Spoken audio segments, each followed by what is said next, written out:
Oke, halo selamat malam Neng Fitri, Neng Dwi ya, Neng Dwi Kartika Fitri. Ya sudah bisa bergabung ya Neng ya? Halo, selamat malam. Udah. Oke, bagaimana nih Neng kabarnya? Alhamdulillah sehat. Gimana yang lain sehat semua ya? Semoga ya. Sehat selalu Neng. Gila. Oke, nanti kita webinar sebentar lagi dimulai tepat pukul 7 ya Neng ya? Ya, siap. Oke.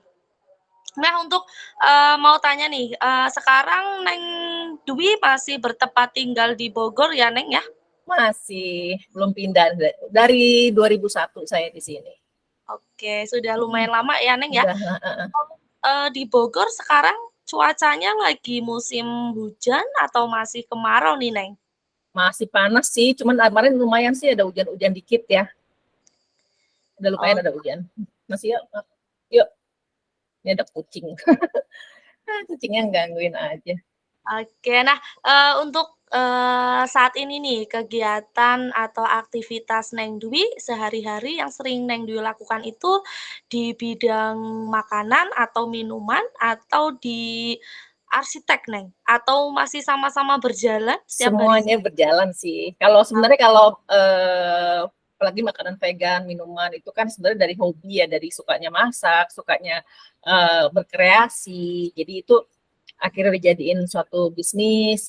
Cuman bisnis utamanya saya tetap pekerjaan profesi utama tetap arsitek, interior design juga ada sebagai developer kafling perumahan gitu. Jadi Oke, berjalannya ya berbarengan lah. juga ya Neng ya, boleh di-spill kesehariannya nih Neng, untuk hari ini mungkin?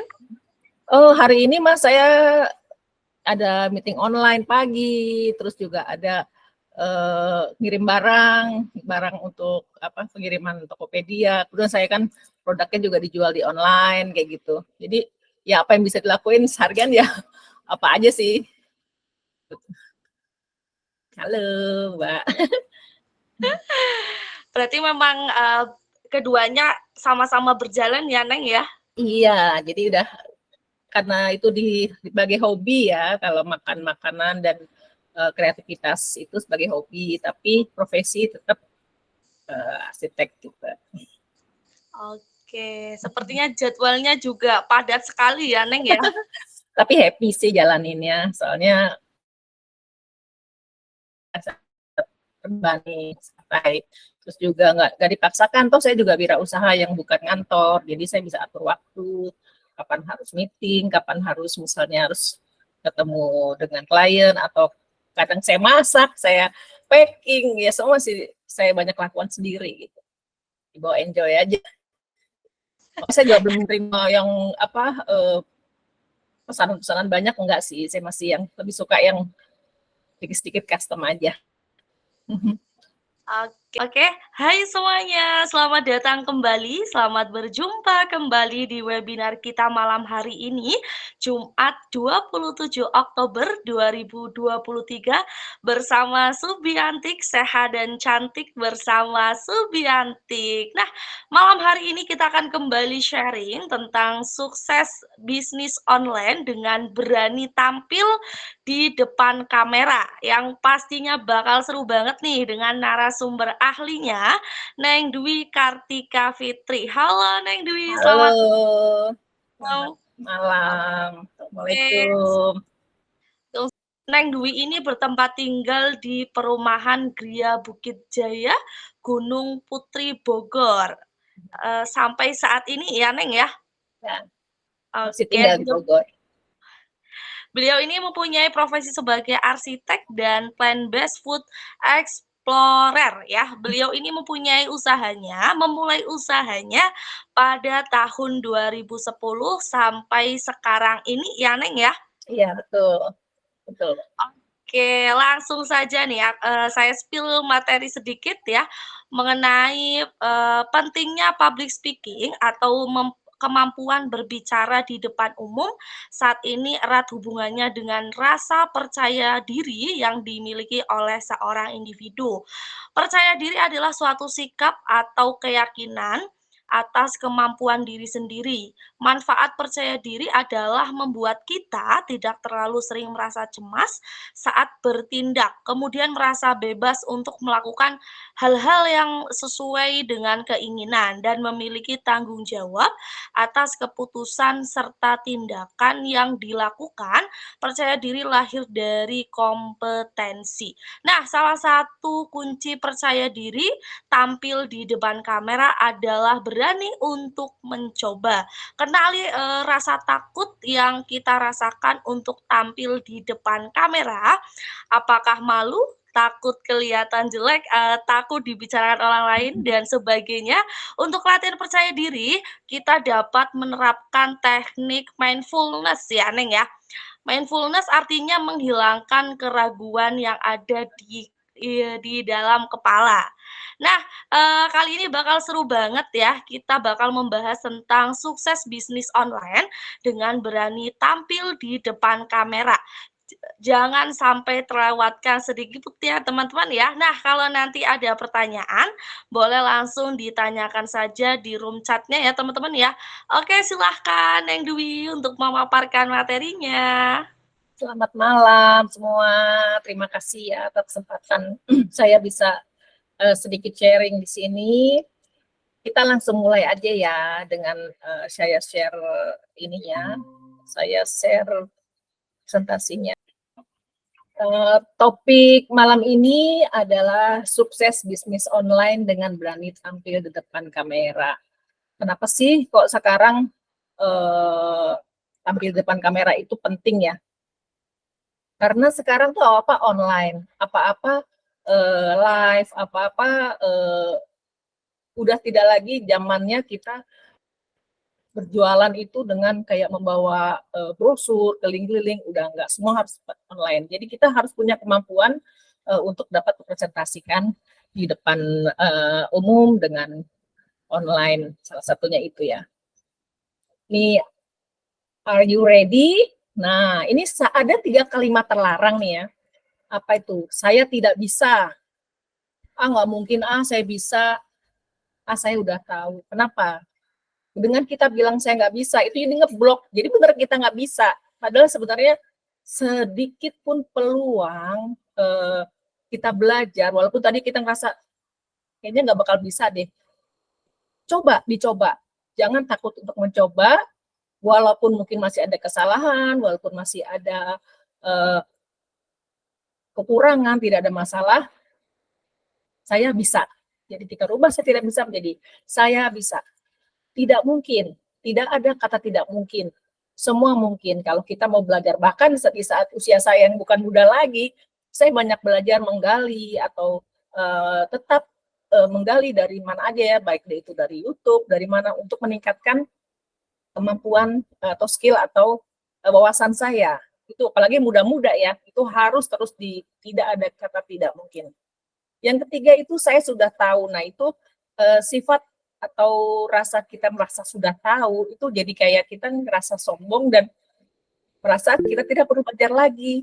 Padahal justru kita dengan rasa kita masih belum tahu tuh kita jadi antusias untuk belajar lebih banyak lagi ilmu, lebih banyak lagi pengetahuan, tidak hanya di bidang misalnya kita kuliah hukum. Itu hanya belajar tentang hukum. Enggak juga. Mungkin kita tertarik dengan kreasi-kreasi seni, mungkin kita melukis, mungkin kita suka bernyanyi, itu semua kita bisa melatih diri dan jadi tidak ada kata juga saya sudah tahu. Jadi ya udah saya belum tahu dan saya ingin belajar gitu ya. Lanjut ya. Kita mulai dengan public speaking. Ini kalau pengertian dari Webster's International Dictionary, pengertian dari public speaking adalah bagian seni dari proses menyampaikan atau penyampaian pidato di depan publik dan seni ilmu komunikasi lisan secara efektif dengan melibatkan pendengar atau audiens. Jadi di sini itu public speaking itu merupakan seni bicara ya.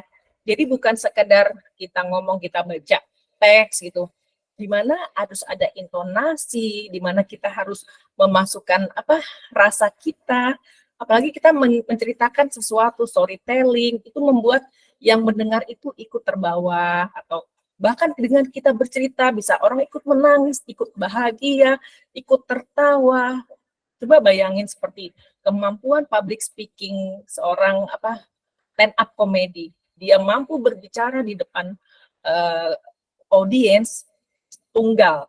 Itu memerlukan suatu skill dan kekuatan mental luar biasa. Itu juga bukan suatu hal yang mudah. Tapi bukan tidak mungkin kita semua bisa lakukan dengan belajar dan latihan ya.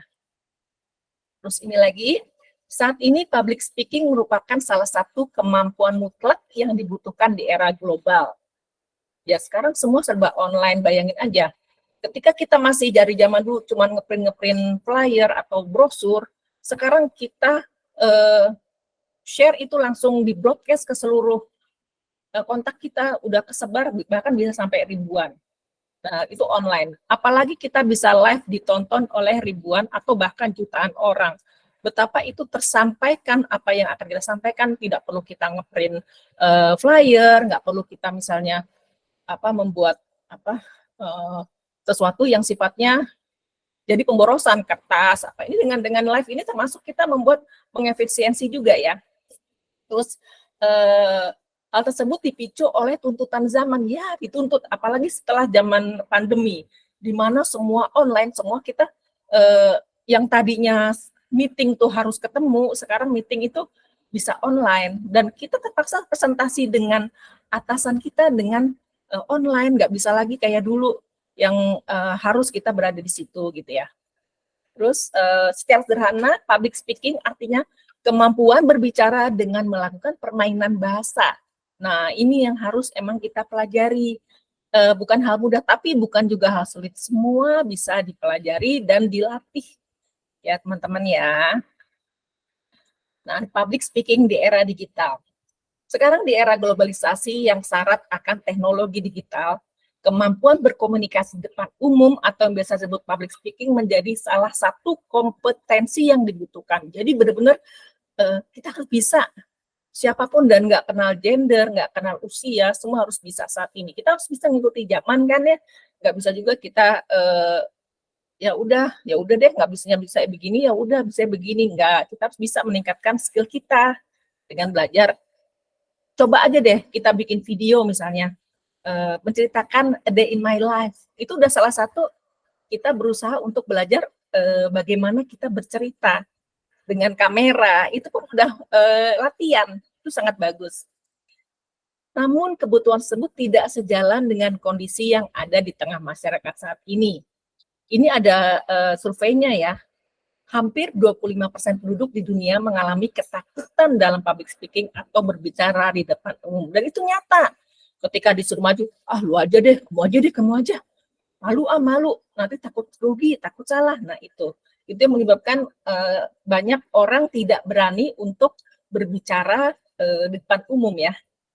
Nggak apa-apa salah, saya pun mengalami sama, sering grogi, sering deg-degan, bahkan pernah ngeblank ketika harus bicara presentasi, tapi tarik nafas, tenangin diri, lama-lama bisa. Nih, masalah dalam public speaking itu apa sih? Ini yang paling banyak, nervous atau gugup. Nervous, aduh nanti takut kalau ngomong tiba-tiba lupa atau ngeblank, terus begitu ditanya nggak bisa jawab, terus ketika ada dilihat banyak orang, apa saya bisa gitu, suara jadi mengecil, terus kadang juga timbulnya jadi ya sama sekali tidak baik dalam penampilan gitu ya, karena udah nervous tadi. Terus masalah itu adalah teknik public speaking. Banyak yang mungkin orang belum memahami bagaimana teknik berbicara di depan umum. Ya memang saya sendiri lebih suka belajar itu mungkin tidak terlalu dari teori, tapi lebih otodidak. Terus saya gabungkan dengan teori, terus saya juga sesuaikan dengan diri saya, jadilah diri kita sendiri ya, itu lebih baik ya. Kita nggak bisa juga mencontoh figur ini, saya mau kayak gini, tapi kita nggak cocok membawakan itu, nggak usah, jadilah diri sendiri, tapi versi yang terbaik. Terus penguasaan materi, itu yang paling penting. bagaimana kita bisa menjelaskan suatu materi kalau kita tidak menguasain. Bahkan nanti di tengah-tengah kita terpaksa berhenti, terus ketika ditanya kita nggak bisa jawab, itu kan jadi suatu masalah. Dan baiknya sebelum kita membuat itu tentunya kita siapkan materi dengan baik. Nih, ada cara mengatasi grogi gugup. Tapi jangan salah ya, seorang profesional public speaker pun terkadang masih merasakan gugup sesekali ketika berhadapan dengan audiens yang berbeda. Jadi jangan takut, jangan merasa kecil hati. Sekelas-kelas motivator pun masih ada groginya loh ketika harus berhadapan dengan orang banyak, ketika harus kontak mata dengan banyak orang, itu masih ada gugupnya. Tapi biasanya rasa gugup itu hanya terjadi di awal, pertama-tama, terus setelah udah mulai panas nih, kita udah bisa menguasai diri kita, udah bisa tenang, itu rasa gugup itu hilang dengan sendirinya. Itu terjadi juga sama saya ya.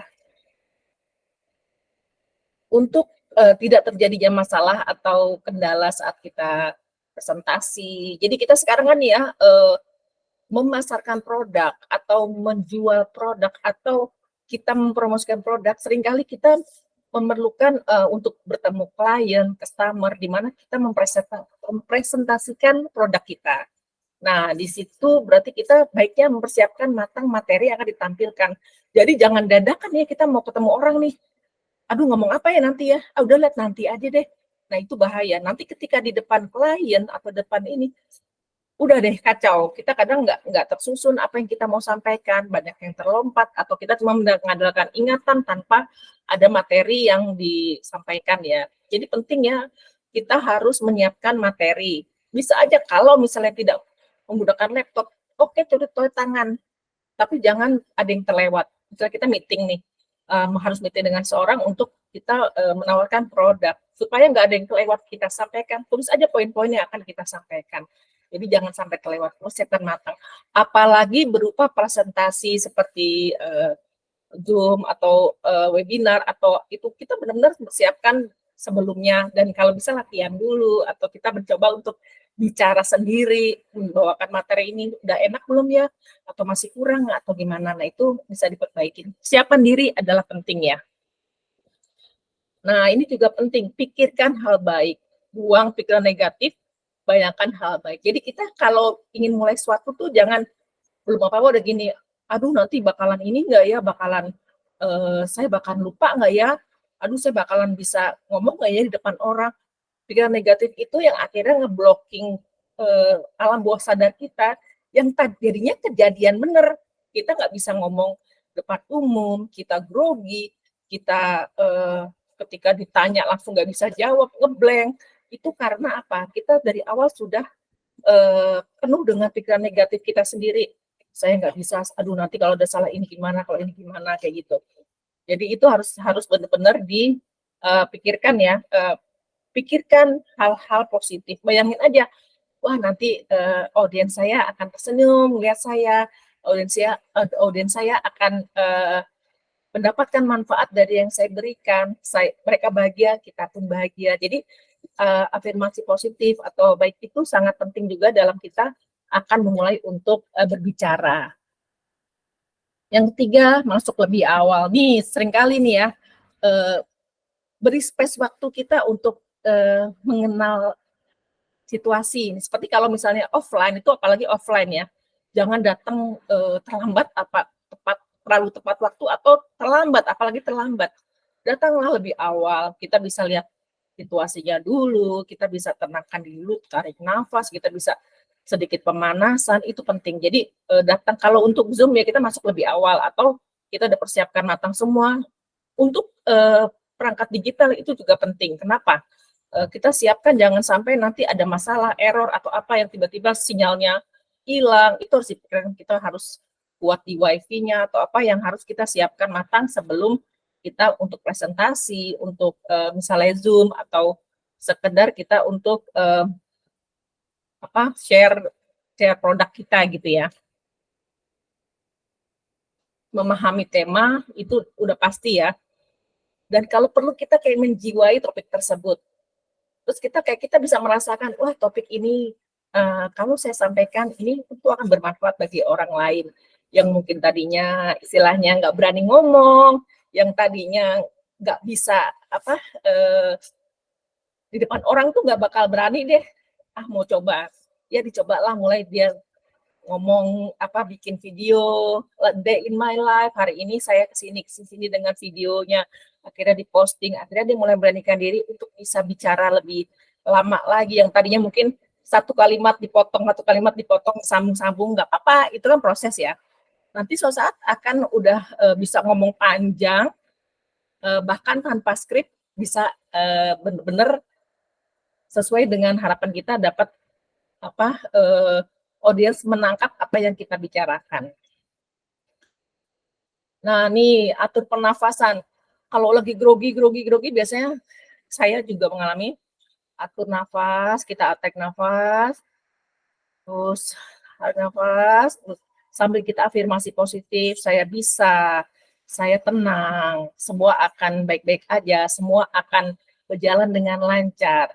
Itu nanti menenangkan diri kita, terus menetralisir degup jantung, dan otomatis kekhawatiran kita akan berkurang. Jadi atur pernafasan juga diperlukan ya untuk menetralkan kegugupan tadi.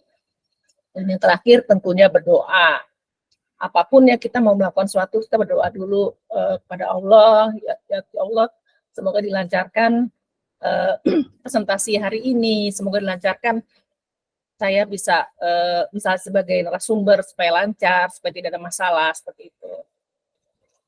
Terus ini juga ada nih ya, sikap yang baik saat bicara depan kamera. Itu juga kita harus ramah, buat cemberut, nggak tegang, santai. Badan tetap tegak ya, usahakan jangan kita lemes, atau kita nunduk, atau misalnya tangannya begini, ya kita dengan bawaan senyum, ramah, terus berwibawa wajar, tidak dibuat-buat, nggak perlu juga kita dibuat-buat mungkin dengan terlalu sering senyum, atau terlalu terlalu banyak variatif ya, terlalu banyak gerak juga nggak bagus, yang secukupnya aja. Terus profesional menguasai materi, ya itu juga penting. Apapun yang kita bawakan, usahakan kita kuasai materinya. Walaupun misalnya nih, kita baru belajar 1 hari sebelum materi tersebut, nggak masalah. Tapi kita benar-benar usahakan untuk bisa menyampaikan itu dengan baik. Caranya adalah catat itu, poin-poin yang sekiranya akan menjadi pertanyaan misalnya. Berarti ini saya harus ada catatan nih, kalau misalnya nanti ada pertanyaan ini, nggak apa-apa, kita buat catatan gitu. Terus berdiri atau duduk dengan siap dan sopan. Jadi jangan berdiri duduknya dengan tidak center, atau perhatian kita kepada kamera. Jadi ada interaksi walaupun kamera ya. Jangan bilang kamera itu kita anggap ada orangnya di sana. Jadi kita dengan perhatian pada kamera, kita tersenyum, kita tertawa, kita bercerita seakan-akan emang ada orangnya gitu. Dan memang ada orangnya, cuman kan karena kita ngeliatnya kamera, apalagi mungkin kita selfie tanpa ada yang komparasiin kameranya, ya udah kita bercerita benar-benar seakan-akan ada orangnya ya. Tata wicara ini juga penting. Dalam berbicara depan kamera, baiknya kita merhatikan tata krama, etika berkata, jangan ada keluar kata-kata yang kotor, kita sopan, terus wibawa juga penting, harus kita jaga, kepercayaan diri harus kita tonjolkan, jangan kelihatan kita ragu, takut, nunduk, atau kita tidak berani menatap lawan bicara. Apabila offline, bila kita takut, tidak berani menatap wajah, mata persis, tatap aja di sini, dekat mata atau sekitarnya, nggak apa-apa. Mungkin kita kalau ngeliat matanya langsung, bisa langsung grogi, nggak apa-apa, kita tetap matanya tuh sekitarnya aja, kita lihat atasnya, alisnya, bawahnya, tapi kita tetap harus ada kontak, supaya itu menunjukkan bahwa kita menghargai lawan bicara kita. Jangan mata kita melengos sana, melengos sini, atau nunduk, atau nggak lihat atas gitu. Itu menunjukkan kita tidak tidak menampilkan kepercayaan diri, dan kesannya tidak menghargai lawan bicara kita. Itu jangan ya. Keramatan namahan, intonasi, dan tempo itu penting. Saya sendiri, saya akui, saya masih sering kalau ngomong itu kecepatan. Itu saya suka ingat, saya harus rem, saya harus rem. Jadi kalau mau cerita itu kayaknya saya mau cerita. Nah itu harus mulai kita belajar intonasinya, kita kita mainkan tempo, kadang juga intonasinya juga kadang tinggi, kadang rendah, terus tempo juga jangan kecepatan atau jangan kelambatan malah jadi kita ngantuk dengernya. Misalnya ibu-ibu, bapak-bapak, pada hari ini saya akan menceritakan, ya yang denger juga udah males, atau kecepatan, ayo ibu-ibu saya juga lagi. Orang nggak akan menangkap apa yang kita sampaikan dengan baik. Jadi bicaralah dengan intonasi yang eh, baik dan tempo yang tepat ya. Jangan terlalu cepat, jangan terlalu lambat. Senyum, jangan lupa senyum. Kadang kita kalau grogi lupa senyum, jadi pucat mukanya, terus kelihatan lah kita grogi itu. Senyum itu kadang juga bisa nutupin grogi. Senyum nggak usah terlalu ketawa-ketawa ya, ya pada tempatnya, tulus aja, tidak dibuat-buat, apalagi dipaksain, jangan ya. Proporsional artinya tidak kurang dan tidak terlalu banyak ya, cukup senyum. Senyumlah di saat senyum. Saat kita bercerita sedih, jangan senyum. Kita bisa dengan ekspresi sedih, atau kita sedang bercerita tentang semangat, ya kita semangat, ayo semangat. Kita harus dengan all out ya, ekspresi kita tuh keluar semua. Jangan semangat, ayo semangat ya, kita harus semangat gitu. Itu bagaimana bisa mentransferkan semangat tadi ke audiens. Kita harus benar-benar bisa proporsional, tidak kurang, tidak dibutuhkannya itu apa? Dibutuhkan senyum yang sumringah atau hanya dibutuhkan senyum kecil, itu disesuaikan. Situasional, artinya harus bisa melihat situasi ya, seperti tadi. Jangan ketika kita lagi cerita suatu hal sedih, duka duka, kita senyum-senyum, itu kan juga nggak pas. Atau kita lagi cerita suatu yang excited, gembira, tapi muka kita datar. Yang ngelihat juga nggak gerak tubuh, ini juga perlu. Kadang kita bicara itu perlu ada ngangkat tangan kanan, tangan kiri, kadang begini, atau itu perlu gerak tubuh atau olah tubuh itu. Sebagian besar orang akan lebih menyerap informasi dari yang dilihat daripada yang didengar. Jadi kalau kita dengan gerakan tangan, gestur yang ekspresif, itu orang akan lebih mengingat dan lebih menyerap dibanding misalnya kita nggak ada gerakan, cuma diam aja ya, cuma ngomong kayak radio gitu. Itu yang dengar pasti akan lebih ngantuk atau lebih nggak bisa nerima dengan maksimal gitu ya. Terus kontak mata ini seperti saya bilang tadi, ini untuk offline dan online ya, kontak mata ya. Terdapat 2 aturan penting saat pembicara melakukan kontak mata. Ini ketika kita bicara depan audiens banyak, tuh jangan terlalu cepat. Misalnya kita habis lihat ini langsung gini, jangan. Pelan-pelan. Kita kalau bisa nih ya, kalau kita lagi bicara dengan orang banyak, kita sisir tuh pandangan mata kita semua sampai dari ujung ke ujung, balik lagi, atau kita ada intens ke satu sisi nggak apa-apa, tapi cepat pindah lagi gitu. Jangan berfokus hanya pada satu orang atau pada satu hadirin aja. Jadi kalau yang tidak mendapatkan kontak mata kayak ngerasa tidak dihargai gitu. Jadi ingat, kita untuk berbagi kontak mata itu ke semua rata, walaupun ternyata kita tidak benar-benar melihat mata. Saya juga kalau terpaksa harus melihat mata, kadang malah jadi grogi gitu. Lihat aja alisnya sini, bagian mendekat mata, bisa di hidungnya, alisnya, atau pokoknya mendekatin mata ya, nggak usah benar-benar kontak pada matanya. Jadi kesannya kontak mata walaupun sebenarnya enggak. Terus bila di depan kamera, anggap lensa kamera itu seperti kepala orang. Jadi itu ya, kita lagi komunikasi bener nih, walaupun saya di depan kamera, bukan saya lagi ngobrol dengan Bapak Ibu, tapi depan kamera. Tapi saya berasa benar-benar emang lagi ngobrol dengan ada orang di depan saya. Dan anggap tuh hanya berbicara pada satu orang.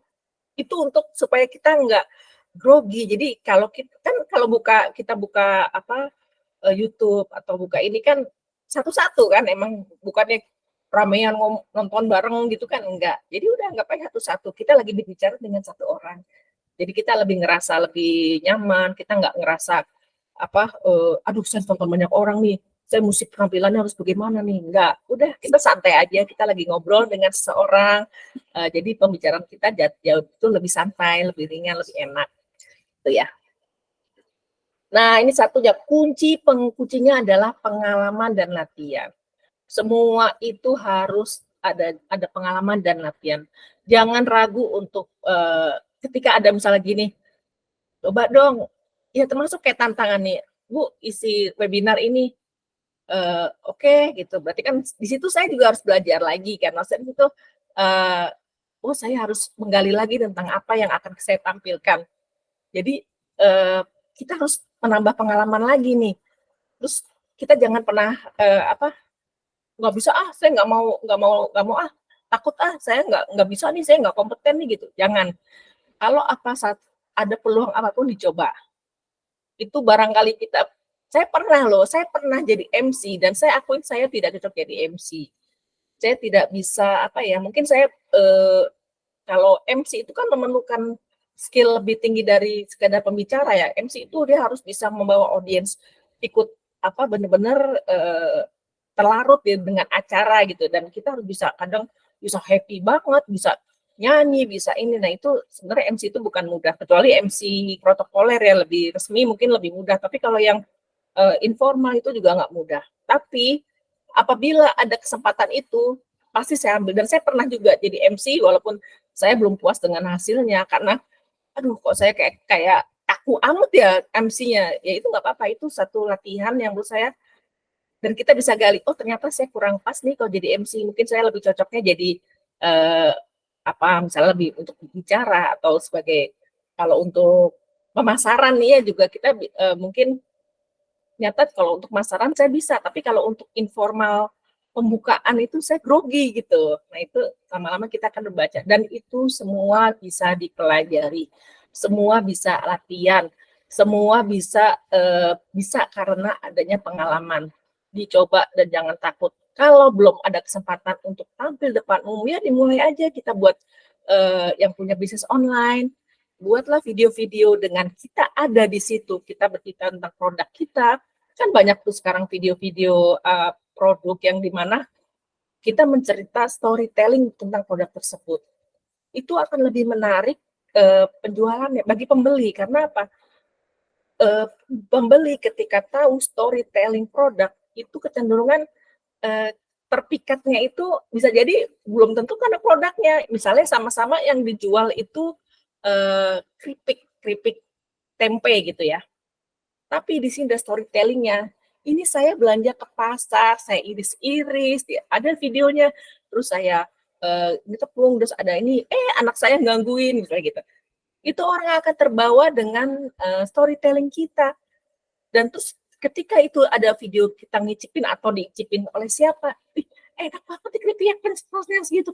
Nah, itu justru lebih menarik pembeli untuk membeli ketimbang kita hanya promo berupa misalnya flyer, dijual nih ada keripik harga segini, itu nggak akan menarik rasa atau ngilernya itu nggak dapat gitu. Nah itu salah satu kenapa public speaking itu, atau kita harus belajar ngomong depan kamera. Bagi teman-teman yang punya produk itu dimulai aja, bikin aja video-video produk kita, tetap ada video produk tapi ada kita ngomongnya, atau kalau misalnya masih malu-malu nggak apa-apa lah kita di belakang kamera sebagai voice over-nya, tapi itu sudah bagus, sudah dimulai kita membuat bicara, tidak harus ngeliatin muka kan, bisa juga. Saya kadang-kadang ada story gitu, hanya menampilkan story suara saya di belakang itunya, nggak apa-apa, tapi itu kan udah belajar bercerita yang runtun, yang membuat orang tertarik, itu sudah bagus gitu ya. Nah, saya mau nambahin lagi, selain dari kemampuan public speaking, kita juga harus memiliki kemampuan personal branding. Personal branding itu apa sih? Proses aktivasi dari sebuah skill, nilai, dan perilaku yang unggul berhubungan dengan sebuah estetika yang dapat ditangkap oleh visual, penglihatan kita dapat dirasakan secara emosional. Jadi gini, kita melihat seseorang, kayak mungkin saya kan suka membuat produk-produk sehat, healthy food. Walaupun profesi saya sebagai arsitek, sebagai developer kafling yang orang lapangan, tapi saya selalu posting-posting tentang makanan sehat. Saya kayak dari pagi saya bikin oat, bikin smoothies, jus, terus siang saya bikin apa gitu. Akhirnya personal branding yang saya miliki adalah Dwi itu adalah brand personalnya adalah sebagai pelaku healthy food. Itu yang terbentuk sendiri walaupun tanpa saya keluar-keluarin gitu. Itu adalah berarti personal branding kita sudah berhasil, dalam arti tanpa kita harus gue ini loh seorang kreator ini. Tanpa itu pun orang bisa ngelihat dari apa yang kita lakukan setiap hari. Itu membentuk personal brandingnya. Termasuk misalnya ada seorang yang menyukai menjahit, dia selalu membuat pakaian-pakaian unik, lucu, atau orang walaupun nggak usah dia membranding dirinya sebagai penjahit, orang bukan lagi branding dia sebagai penjahit, tapi sebagai kreator dari baju-baju yang unik gitu. Itu akan terbentuk sendiri gitu ya. Nih ada nih yang tadi ada pembentukan personal branding itu ada yang alami. Alami itu seorang yang tidak mengenalkan kekuatan dirinya membiarkan terbentuk hingga orang menilai tanpa disadarinya. Itu bisa terjadi ya. Kayak ya seperti saya tadi. Tapi bisa juga kita dengan sengaja menciptakan personal branding dengan kekuatan diri untuk mencapai hal tertentu. Itu juga sangat bagus. Dan sekarang pun saya udah tempuh yang hal kedua. Seperti kita mulai ketika di bio kita ditulis. Misalnya termasuk kita misalnya kreator atau saya kan plant-based explorer. Jadi saya mengeksplor makanan plant-based food ya. Jadi di situ saya mengkreasikan makanan vegan dari yang nggak vegan jadi vegan gitu.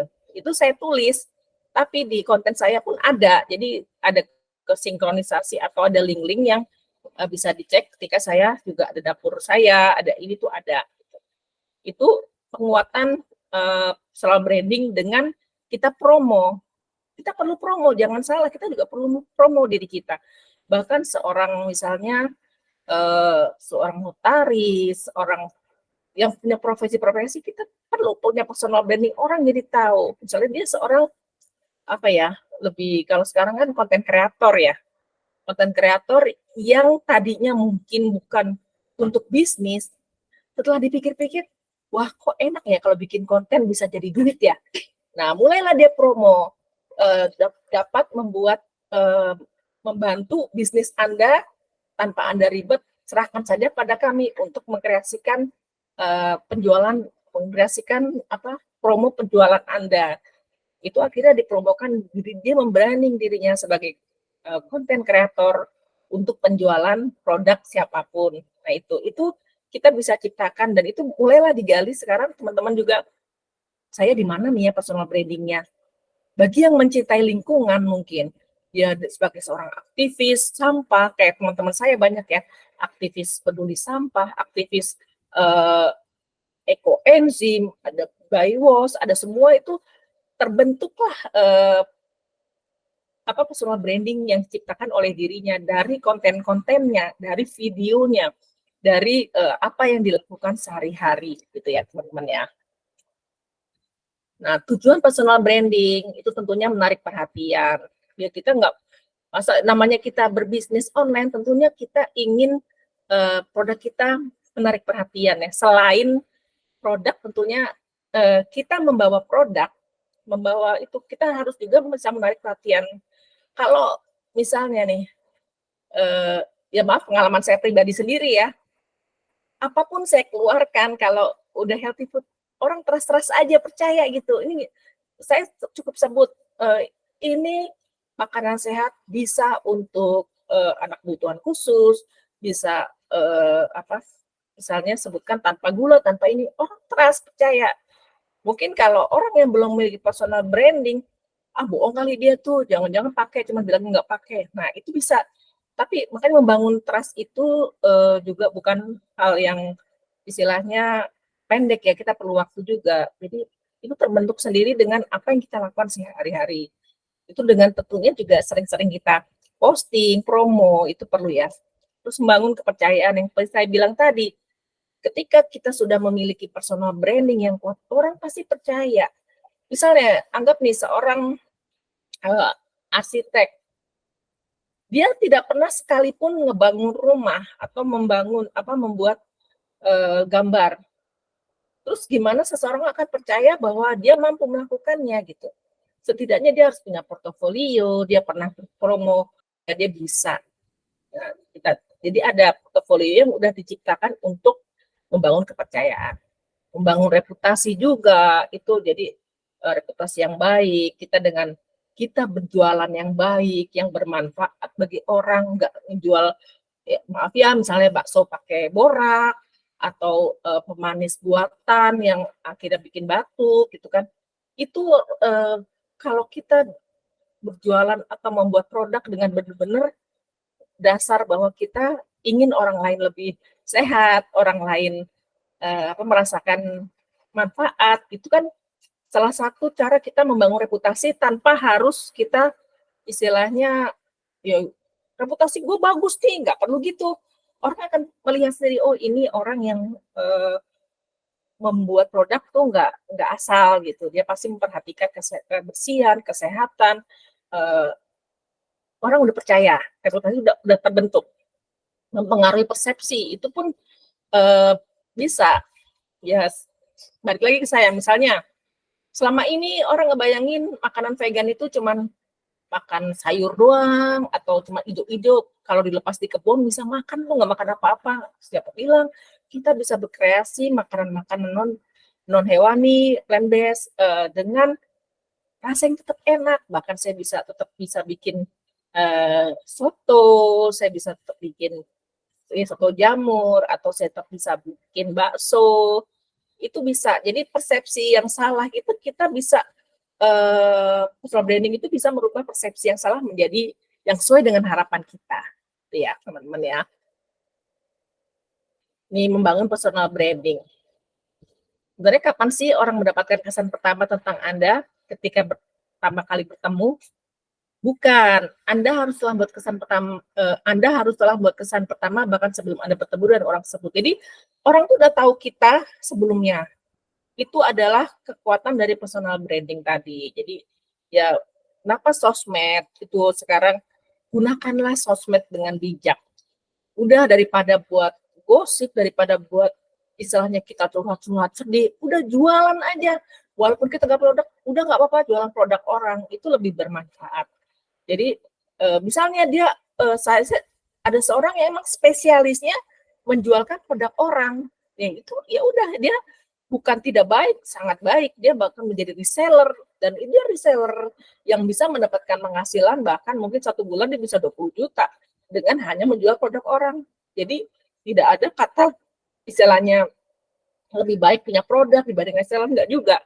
Masing-masing kan punya kemampuan atau bisa kalian masing-masing. Ketika orang pandai menjual produk apapun, ya udah tetap di situ. Dan personal branding dia adalah seorang reseller yang keren. Dia jualan apa aja dia bakal laku deh. Saya punya kawan seperti itu. Saya bahkan cuman ketika saya berkeluar produk, dia jualin nih terbanyak tuh dari dia gitu. Karena memang dia merupakan kayak punya kemampuan itu untuk menjualkan produk apa aja gitu ya. Ya, jadi udah sampai di ujung ya. Kesimpulannya, tadi itu public speaking kemampuan bicara depan umum, menyampaikan gagasan, pemikiran dengan gaya artikulasi yang jelas, mudah diterima oleh audiens. Personal branding, upaya untuk mengemas diri dan atau mempengaruhi persepsi publik oleh seseorang dengan cara memposisikan diri sebagai sebuah otoritas di bidang tertentu untuk meningkatkan kredibilitas, performa dalam karir, dan perluas pengaruh. Dan keduanya ini, public speaking dan personal branding ini bersinergi ya, membentuk kekuatan. Jadi kalau kita hanya bisa bicara, tapi kita kurang punya personal branding, itu juga nggak akan kuat. Atau kita hanya punya personal branding, tapi kita tidak mampu dalam public speaking, yang akhirnya ketika bertemu dengan klien orang, kita tidak mampu menjelaskan itu dengan terinci dengan baik, padahal ide kita udah bagus, padahal personal branding kita sudah bagus, tapi kita tidak bisa menjelaskan dengan baik gitu, itu juga jadi kurang baik. Jadi kesimpulannya public speaking dan personal branding harus benar-benar kita tingkatkan untuk bisa sekarang ini kita belajar untuk bisa bicara di depan umum, apalagi era digital begini ya, yang udah sekarang apa-apa disampaikan dengan online. Ada TikTok Live, ada IG Live, ada bahkan Shopee, Topet semua live. Itu akan lebih cepat orang tertarik membeli ketimbang kita hanya promo di video-video biasa. Ya seperti itu kurang lebih teman-teman. Apabila ada yang ditanyakan silakan. Ya terima kasih ya. Mungkin kalau ada yang kurang-kurang boleh mohon dimaafkan ya. Ya stop saya. Oke, terima kasih Neng Dwi yang sudah memaparkan materinya untuk malam hari ini. Sangat luar biasa sekali, keren sekali Neng Dwi. Oke, nah mengenai soal public speaking nih, hal-hal apa sih yang harus diperhatikan oleh seorang public speaking menurut Neng Dwi? Ya tadi yang pertama ya kita harus menguasai materi ya. Yang utama kalau kita berbicara apapun harus menguasai materinya terlebih dahulu. Yaitu seperti tadi yang saya terangkan, kita harus menguasai juga menenang. Kita bicara dengan tenang, dengan informasi yang baik, terus dengan gestur tubuh yang baik, dengan jangan lupa senyum, itu semua terangkum dalam cara kita public speaking yang baik. Gitu. Yang lebih gitu ya. Oke, nah berarti memang menguasai materi itu sangat penting ya, Neng ya? Betul, ya. Oke, dan nah bagaimana sih caranya kita mengatur kecepatan bicara? Nah itu emang saya sendiri masih suka kecepatan. Kita sering ingat aja, apalagi kita tahu kelemahan kita adalah terlalu cepat bicara. Jadi kecepatan nih, kita ada rem sendiri di otak kita, lambatin.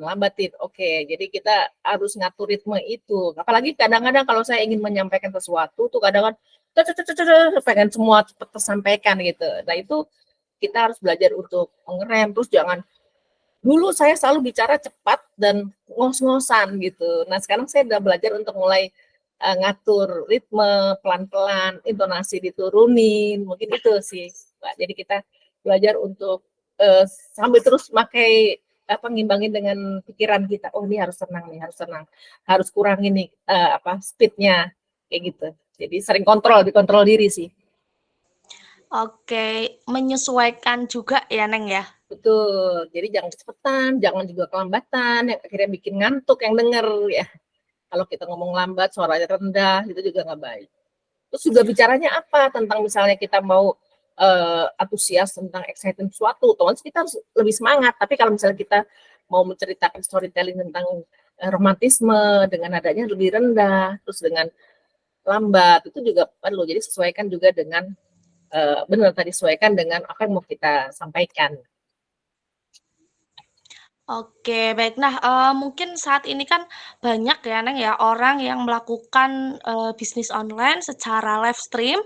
Nah, terkait public speaking nih atau intonasi, nada, atau saat berbicara itu berbeda ya, Neng, ya, saat kita, live stream dan saat kita berbicara seperti biasa ke orang lain.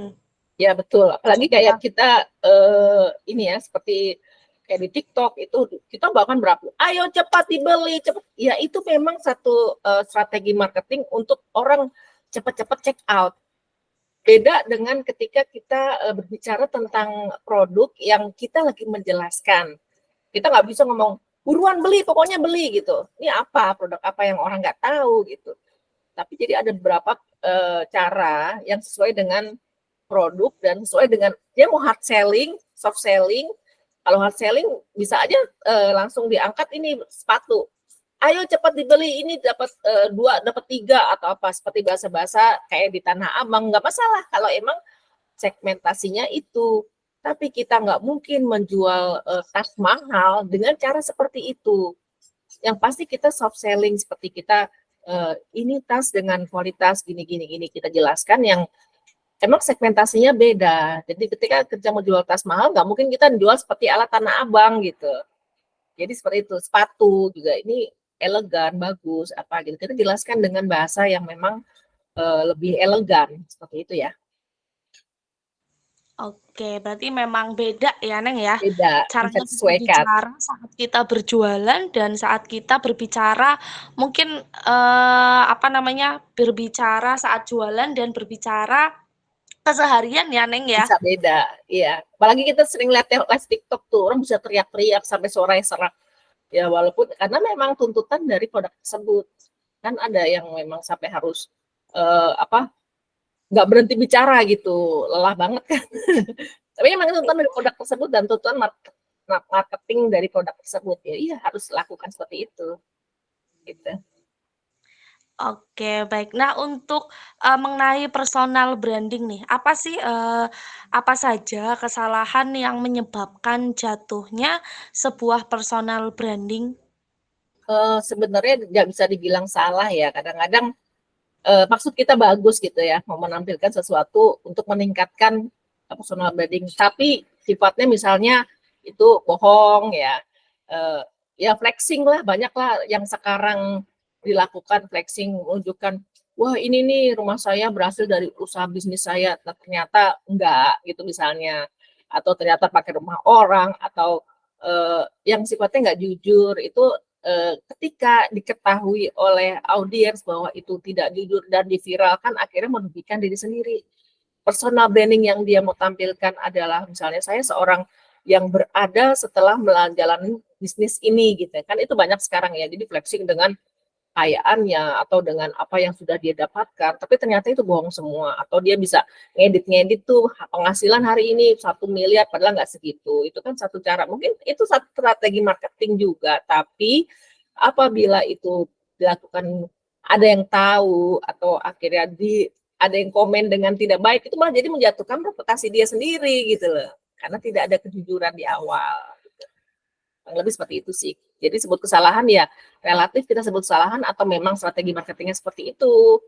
Tapi kalau saya pribadi lebih memilih sesuatu yang jujur apa adanya. Jadi tidak ada beban ya nanti kita bohong atau ini itu yang nanti di belakang yang kena produk kita sendiri. Ah bohong tuh, atau misalnya saya bilang ini produk tidak memakai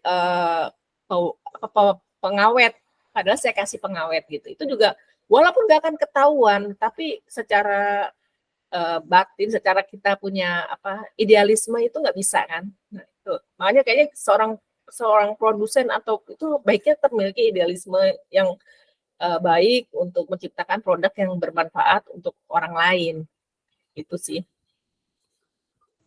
Oke, yang diutamakan itu adalah kejujuran ya, Neng ya? Apa adanya, nggak usah berlebihan, nggak usah mengada-ngada supaya kelihatan bagus, tapi nyatanya akhirnya jadi ini ya, jadi bohong atau nutupin kekurangan dengan sesuatu itu nggak baik. Nantinya kalau ada ketahuan atau ada yang itu jadi masalah sih. Begitu. Oke, betul sekali. Nah, menurut Neng Dwi nih, apakah personal branding akan memperkuat potensi diri, Neng? Oh itu pasti, otomatis. Dengan kekuatan personal branding, kita potensi diri kita akan meningkat. Jadi untuk meningkatkan atau dibalik, untuk meningkatkan personal branding kita meningkatkan potensi diri, yaitu tadi dengan banyak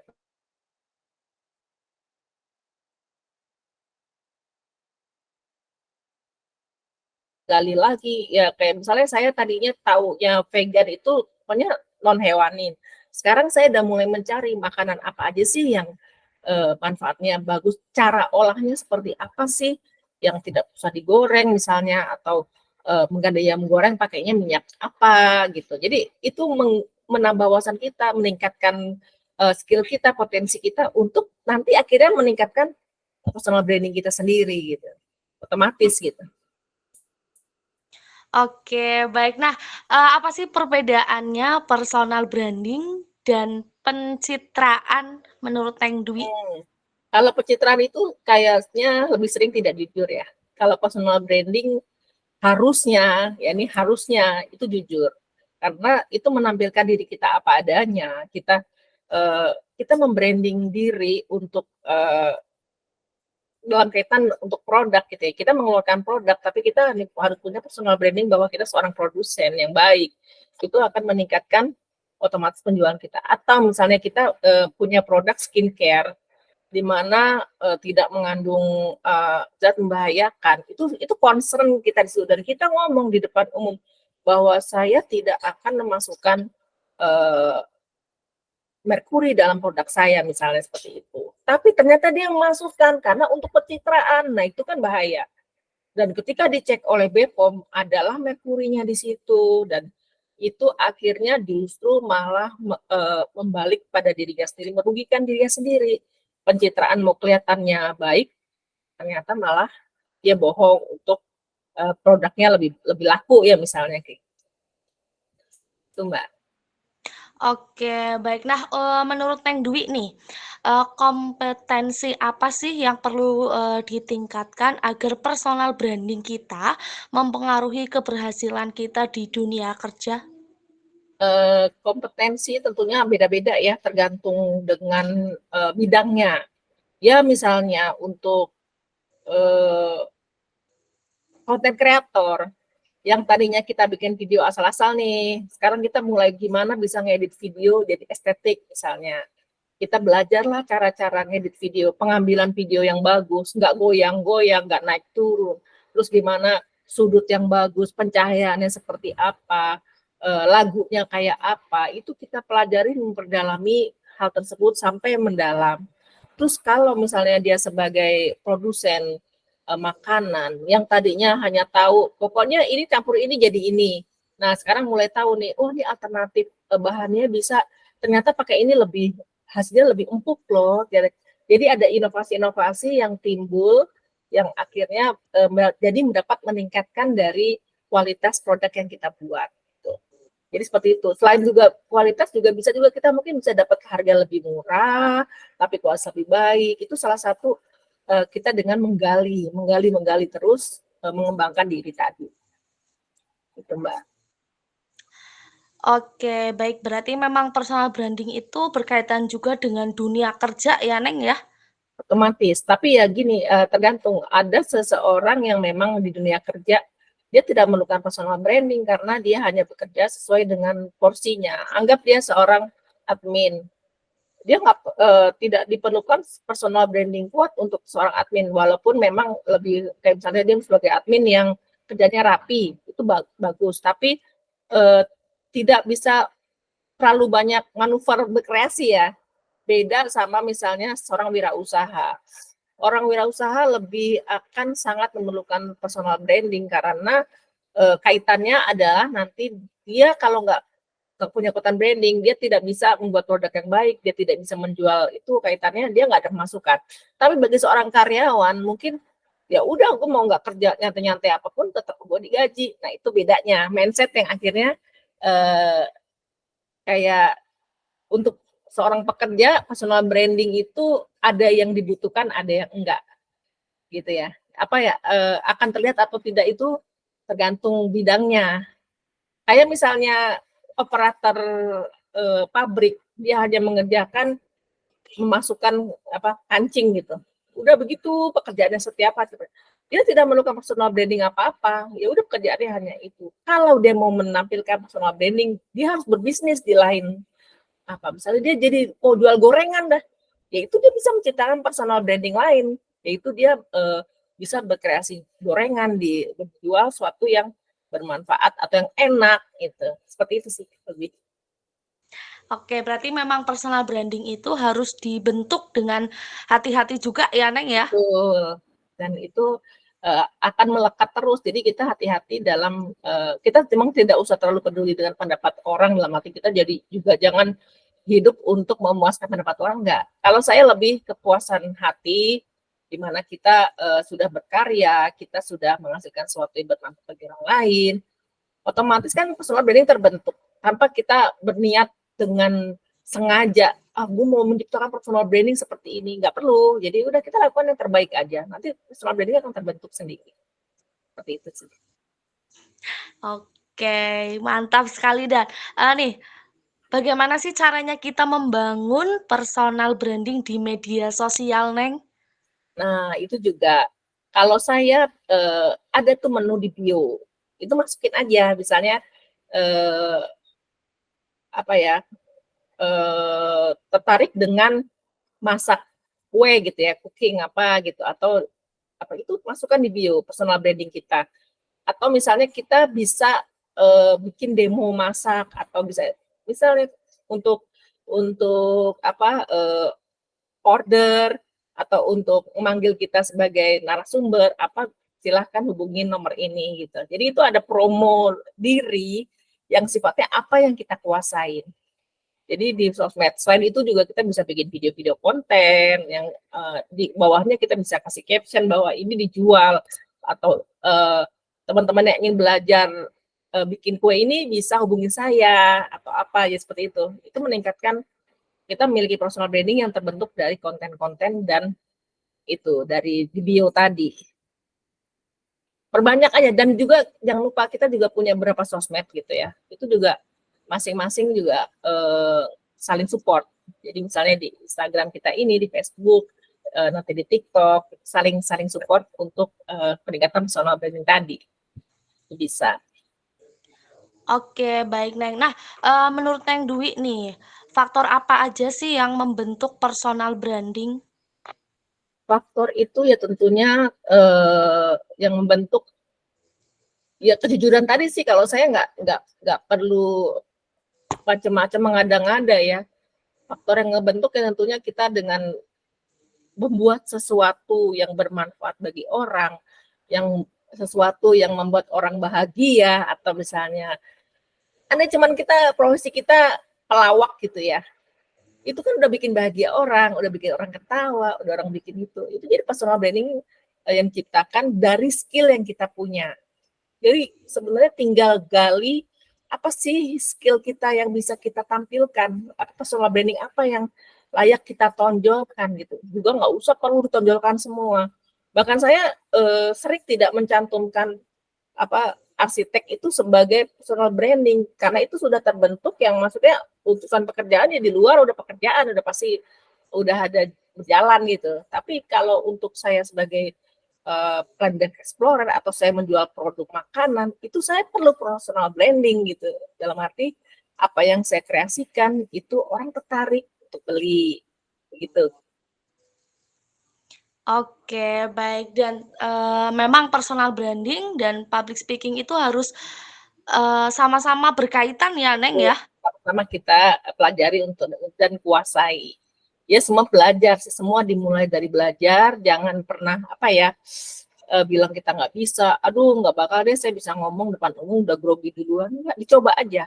Ketika ada kesempatan untuk mencoba, dicoba. Ayo coba lu bantuin gue dong bikin jadi MC. Ayo aja, moderator, ayo aja. Itu tantangan yang harus kita, dan kita sambil juga jangan kosong ya. Kita belajar. Kan sekarang enak, ada YouTube, ada TikTok, ada apa, kita bisa banyak. Orang sekarang kita tinggal ketik cara menjadi moderator yang baik itu ada. Opening seperti apa, terus nanti closingnya kayak apa, itu ada semua. Jadi kita sebenarnya semua bisa dipelajari. Sekarang enak gitu dibanding zaman dulu yang kita harus cari bukunya, kita harus belajar sesuatu itu mesti cari guru berbayar. Sekarang udah enak, apa-apa bisa kita pelajarin gratis asal mau. Ya. Dari diri sendiri juga ya, Neng ya? Iya, kita harus haus untuk belajar. Makanya tadi dibilang yang pertama kan, kita jangan merasa tahu, mendingan kita merasa nggak tahu. Jadi kita merasa haus ilmu, itu penting. Jadi kita senang belajar apapun, menambah skill diri kita. Oke, betul sekali. Nah, oke luar biasa banget ya teman-teman ya, dan ternyata kita sudah di penghujung acara ya teman-teman ya. Yuk mari untuk teman-teman follow dan kunjungin Instagram @wi_tika, dan terima kasih banyak nih buat Neng Dwi yang berkenan mengisi webinar malam hari ini dengan sangat keren dan mantap sekali penjelasannya. Dan terima kasih juga partisipasinya teman-teman semua. Oke, buat teman-teman kita masih ada satu sesi lagi besok ya di Telegram jam 5 sore sampai jam 6 malam khusus untuk besok saja ya teman-teman ya. Jadi jika masih ada pertanyaan yang belum sempat disampaikan besok besok bisa disampaikan langsung di Telegram. Dan buat teman-teman nih yang cari produk-produk pecah belah nih yang aman, terpercaya dan berkualitas ya, ayo selalu kunjungin dan ikutin marketplace-nya kita yang ada di Shopee, Tokopedia, TikTok Shop, Lazada, Blibli, Bukalapak lainnya. Dan buat teman-teman yang mau mengunjungi website kami juga boleh, silahkan kunjungi di www.soybiantik.shop dan selalu ikutin live streaming yang ada di Shopee dan ada di TikTok. Oke, terima kasih Neng Dwi dan terima kasih semuanya. semuanya teman-teman. Oke. Sukses ya.